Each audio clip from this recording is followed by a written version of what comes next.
मनोज जरांगेंचं आजपासून आमरण उपोषण असणार आहे। शुक्रवारी मनोज जरांगेंसोबत सरकारच्या शिष्टमंडळाची चर्चा झाली आणि तब्बल 2 तास राधाकृष्ण विखे पाटील आणि प्रसाद लाड यांनी जरांगेंसोबत चर्चा केली, मात्र तोडगा निघालेला नाही।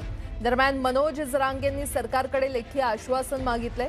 आजपासून आंदोलन करण्यावर आपण ठाम असल्याचं मनोज जरांगे यांनी सांगितलंय। मागण्या मान्य होईपर्यंत मागे हटणार नाही असा इशारा देखील जरांगे यांनी दिलाय।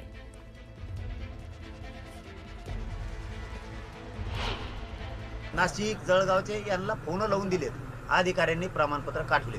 त्यांनी इतके बोललेत अधिकाऱ्यांना आत बसून की तुम्ही थांबल्यामुळे आमच्या सरकारच्या मुळावर आले, कारण तिथं सिद्ध झालं की खरोखर थांबवलेलं आहे।